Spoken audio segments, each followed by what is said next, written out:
Esse homem foi queimado por dentro após ser atingido por uma luz misteriosa. Olá, pessoal! Naquela noite abafada de 29 de março de 1946, a pacata cidade de Araçariguama, no interior de São Paulo, parecia mergulhada em sua rotina silenciosa e previsível. As poucas luzes das casas já se apagavam e os sons vinham quase todos dos insetos e da brisa que balançava as copas das árvores. João Prestes Filho, um homem de 30 e poucos anos, voltava lentamente da pescaria no rio Tietê. Ele caminhava pela estrada de terra que serpenteava entre os campos, com passos calmos e firmes, sentindo ainda o cheiro da água e do mato molhado. Carregava nas mãos uma vara de bambu e uma pequena sacola com os poucos peixes que havia conseguido naquela tarde. Tudo parecia normal, até que a tranquilidade da noite foi rasgada por um clarão no céu. No horizonte, uma luz intensa e firme se destacou entre as estrelas. João, confuso, parou por alguns segundos e tentou identificar a origem daquele brilho. Não era um raio, tampouco a luz de um veículo distante. O clarão não piscava, não se movia como algo natural. Era sólido, quase denso, e parecia ter uma presença. Ele estreitou os olhos, limpou o suor da testa e retomou a caminhada, apressando o passo. O caminho até sua casa passava por um trecho mais ermo, cercado por vegetação alta. À medida que se aproximava da propriedade, a luz começou a se mover, silenciosa e direta, como se o observasse. O medo, que até então era apenas um incômodo difuso, se transformou em um aperto no peito. João sentiu algo errado no ar. De repente, o feixe desceu com precisão, iluminando todo o entorno com uma intensidade quase branca. Não havia barulho, não havia cheiro de queimado. Era como se o tempo tivesse parado por um instante. João foi envolvido por aquela claridade ofuscante e seu corpo reagiu de forma imediata. Ele largou a vara de pescar e caiu de joelhos, tentando proteger o rosto com os braços.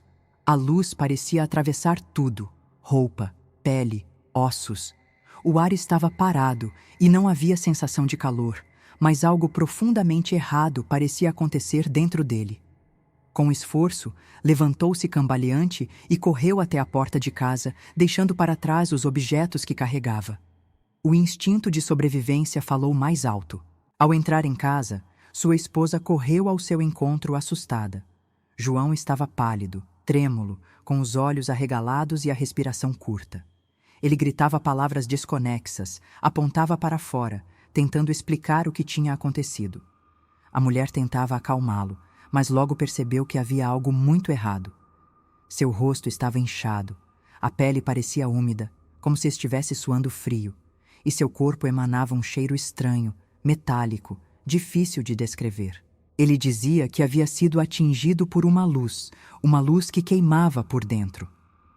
A cada minuto que passava, sua dor aumentava e seu estado físico se deteriorava de forma assustadora. Vizinhos foram chamados às pressas. Era comum, em comunidades pequenas, que todos se ajudassem. Um grupo de moradores se reuniu na porta da casa, enquanto alguns mais corajosos entraram para tentar prestar socorro. O que encontraram ali foi uma cena que muitos jamais esqueceriam. João estava jogado no chão da sala, contorcendo-se. Suava em excesso, gemia alto e pressionava o abdômen com as mãos. Os olhos pareciam vidrados e seu rosto denunciava um sofrimento extremo. A pele, por fora, ainda estava quase intacta, sem sinais de queimaduras. Mas por dentro, ele dizia que estava em chamas. Os que ali estavam não sabiam como agir. Tentaram dar água, colocá-lo deitado, mas nada parecia aliviar sua agonia. As palavras que ele repetia de maneira frenética assustavam os presentes. A luz, ela entrou em mim. Está queimando por dentro, dizia com voz entrecortada. Algumas mulheres começaram a chorar. Os homens se entreolhavam sem saber o que fazer. Um dos vizinhos correu até o vilarejo para chamar um médico, mas a distância e a falta de transporte dificultavam qualquer socorro imediato. Enquanto isso, João se debatia, lutando contra algo invisível, e sua expressão era de um terror absoluto. Quando finalmente conseguiram transporte improvisado para levá-lo a um atendimento, João já estava muito debilitado. Durante o trajeto, mal conseguia manter os olhos abertos. Seu corpo parecia afundar sobre si mesmo, como se estivesse sendo corroído internamente. Ao chegar ao pequeno centro médico da região, os profissionais ficaram atônitos. Um dos médicos presentes relatou depois que jamais havia visto um quadro clínico tão estranho. Apesar da integridade da pele, os sinais vitais indicavam colapso orgânico. A temperatura interna de João estava extremamente alta, como se algo o estivesse cozinhando por dentro. Os exames, limitados pela estrutura precária do local, não conseguiram explicar a origem daquela condição. Tentaram hidratação, analgésicos, até mesmo compressas frias, mas o quadro não melhorava. João gritava de dor, chorava, implorava para que tirassem aquilo dele. Repetia que a luz o havia invadido, que era como fogo sem chama. Um dos enfermeiros contou que, ao encostar na pele de João, sentiu uma estranha vibração, como se o corpo estivesse eletricamente carregado. Médicos começaram a cogitar possibilidades fora do comum, como envenenamento por substâncias desconhecidas ou exposição à radiação intensa. Enquanto o caso ganhava contornos cada vez mais misteriosos, a notícia se espalhava pela cidade.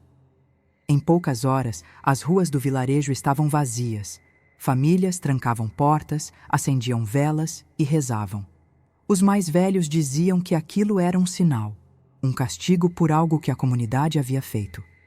Outros cochichavam sobre lendas antigas da região, de luzes errantes nos céus e seres que vinham da mata. A atmosfera era de medo absoluto. Muitos vizinhos passaram a noite em claro, tentando entender como um homem tão conhecido e respeitado havia sido reduzido a uma figura de sofrimento em tão poucas horas. A esposa de João, desesperada, segurava sua mão e tentava fazê-lo permanecer acordado. Seus olhos marejados revelavam impotência diante da situação. Ela dizia que nunca o vira daquele jeito, nem quando adoeceu anos antes com uma forte pneumonia. Agora era diferente. Havia algo inexplicável em curso, algo que não fazia sentido. João já não conseguia mais falar com clareza, mas continuava apontando para o teto, como se visse a luz ainda ali pairando sobre ele. Os médicos apenas observavam, registrando os sintomas sem conseguir agir de forma eficaz. A medicina parecia ter encontrado um limite diante daquele corpo que queimava por dentro. O estado de João se agravava rapidamente. Aparentemente, os órgãos internos estavam falhando um a um. Sua pele começava a apresentar alterações sutis, como pequenas bolhas sob a superfície, mas sem as marcas comuns de queimadura por calor direto. Não havia fuligem, nem vestígios de fogo no ambiente. A anormalidade do caso chamou a atenção até mesmo de autoridades locais que enviaram agentes para averiguar. Nada foi encontrado no local do incidente que pudesse explicar o fenômeno. Nenhum equipamento, nenhum sinal de ataque físico. Apenas o silêncio da estrada e o pavor estampado no rosto de quem viu a luz.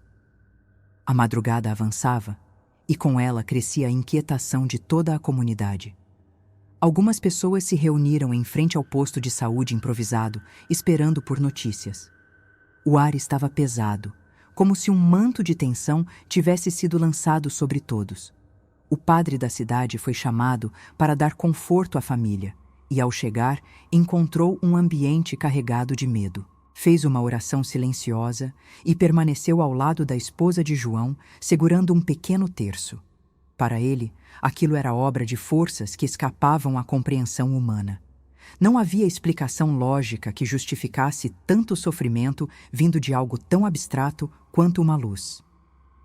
Dentro do quarto, João se mantinha consciente, mas seu olhar já estava distante. Murmurava palavras desconexas, intercaladas com gemidos de dor. Um dos médicos chegou a comentar com um colega que o calor parecia irradiar do corpo dele como uma brasa oculta, algo invisível mas presente. A hipótese de uma doença desconhecida foi levantada, mas descartada diante da velocidade da deterioração. O que intrigava era a ausência de ferimentos externos compatíveis. Nenhuma substância química conhecida ou agente biológico poderia causar aquele efeito de combustão interna sem sinais evidentes na superfície do corpo. Durante os últimos momentos, João repetia com voz fraca que não era fogo comum. Ele insistia que aquela luz o perseguiu e o acertou, como se tivesse sido guiada com intenção. A dor era insuportável e sua família nada podia fazer além de observar o sofrimento. O desespero tomou conta da pequena comunidade e muitos passaram a temer sair de casa à noite.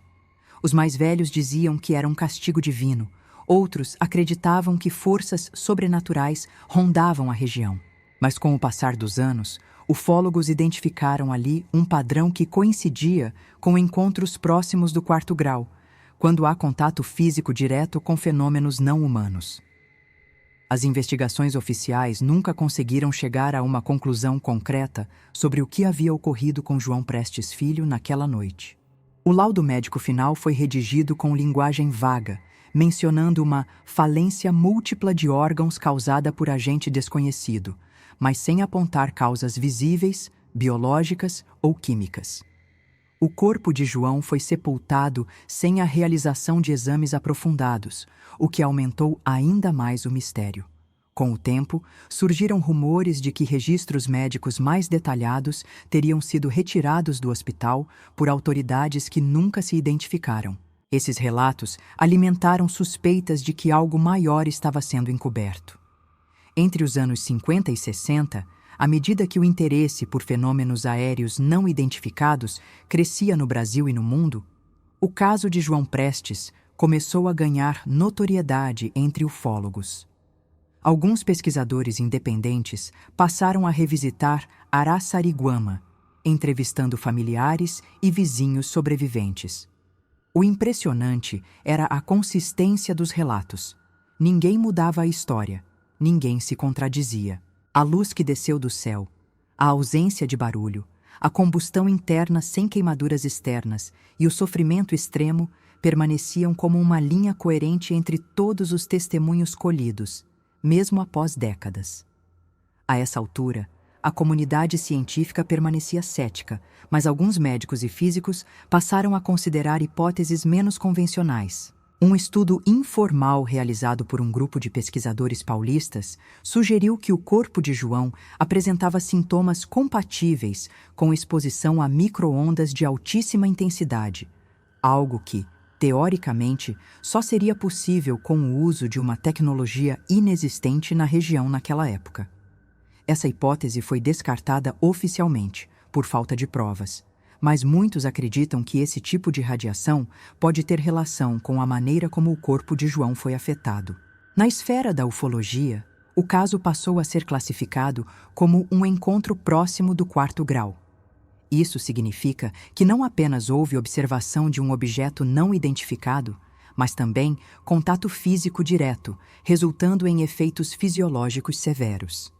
Casos como o de João são extremamente raros, mas não são isolados. Registros semelhantes, embora menos extremos, ocorreram na América Latina, especialmente no interior do México e da Argentina, sempre envolvendo luzes silenciosas, queimaduras internas e ausência de explicações médicas. Esses paralelos reforçaram a ideia de que João pode ter sido vítima de um fenômeno real, ainda que inexplicável. No início dos anos 80, o pesquisador Claudeir Covo foi um dos que investigaram o caso com mais profundidade. Ele visitou a cidade, conversou com familiares e recolheu relatos que viriam a compor parte do acervo da chamada ufologia séria brasileira. Em suas anotações, Claudeir descreve a precisão com que os moradores relatavam os eventos, sempre com emoção contida, mas sem exageros. Para ele, a tragédia vivida por João não era fruto de histeria coletiva ou superstição popular, mas sim de uma experiência traumática com algo que ainda desafia nossa compreensão científica. Seus registros ajudaram a preservar a memória do caso com respeito e rigor. Mesmo com a passagem do tempo, o impacto da morte de João Prestes Filho nunca desapareceu completamente da memória local. Os moradores mais antigos evitam falar sobre o assunto em público, mas em conversas reservadas admitem que a sensação de medo permanece. Algumas famílias transmitiram a história aos filhos como um alerta. Se vir uma luz estranha no céu, entre e feche as janelas. Durante muitos anos, pescadores deixaram de sair à noite para o rio Tietê, temendo repetir o destino de João. Aquele evento moldou hábitos, silenciosamente. A presença do inexplicável se tornou parte do cotidiano. Os documentos que restaram do caso hoje são escassos. O prontuário médico original desapareceu misteriosamente nos anos 50 e cópias não foram localizadas. A delegacia local, que chegou a registrar o incidente como morte suspeita, também teve seus arquivos antigos perdidos em uma enchente, segundo registros da época. Tudo isso contribui para a aura de conspiração que envolve o caso. Para estudiosos do fenômeno ufológico, a ausência desses registros não é coincidência, mas sim indício de um possível acobertamento. Outros, mais céticos, acreditam que o desaparecimento desses documentos se deve apenas à precariedade da estrutura pública nos anos 40. O que permanece, no entanto, é a força dos relatos orais. A filha de João, que tinha apenas 8 anos na época, deu entrevistas décadas depois contando com exatidão o que viu naquela noite. O pai gritando por socorro, o cheiro estranho no ar, a luz branca que parecia não ter fonte visível e a sensação de que algo maior estava presente ali. Suas palavras emocionaram pesquisadores e ouvintes. Ela nunca tentou romantizar ou dramatizar o ocorrido. Falava com dor, mas também com convicção. Para ela, o que matou seu pai não foi algo deste mundo. Era uma presença inteligente, fria, que o escolheu por razões desconhecidas. O caso João Prestes Filho passou a ser citado em conferências internacionais sobre ufologia, como exemplo de um fenômeno que desafia os limites da medicina e da física. Nenhuma teoria foi capaz de explicar completamente o ocorrido, mas o impacto cultural e psicológico do evento é inegável. Mais do que um mistério não resolvido, a história de João é uma lembrança constante de que o desconhecido não está apenas nos livros ou nos filmes, mas pode se manifestar de maneira brutal e real em qualquer canto do mundo. E quando isso acontece, raramente estamos preparados para lidar com as consequências. Hoje, quase 80 anos depois, o nome de João Prestes Filho ainda ecoa entre aqueles que estudam os limites da realidade humana. Seu sofrimento não foi em vão. Ele se tornou um símbolo das fronteiras frágeis entre o conhecido e o incompreensível. Seu caso nos obriga a encarar com humildade o fato de que, por mais que avancemos em conhecimento, ainda há eventos que escapam completamente à lógica. Talvez um dia tenhamos explicações claras para o que aconteceu naquela noite em Araçariguama. Mas até lá, sua história permanecerá como um dos maiores enigmas da ufologia brasileira e um lembrete perturbador de que não estamos tão sozinhos quanto gostaríamos de acreditar. Se essas histórias despertam a sua curiosidade e você muitas vezes fica se perguntando o que está por trás de tantos mistérios, saiba que existem livros que trazem detalhes e até respostas para dúvidas que os vídeos não conseguem mostrar. Eu separei os livros mais procurados sobre abduções, mistérios e fenômenos inexplicáveis, reunidos em uma lista especial para você. O link está logo abaixo, na descrição do vídeo. Se você se interessar por algum desses livros, pode adquirir diretamente por lá. E além de se aprofundar ainda mais nesses assuntos, você também estará ajudando o canal a continuar trazendo novos conteúdos. Muito obrigado por assistir até aqui.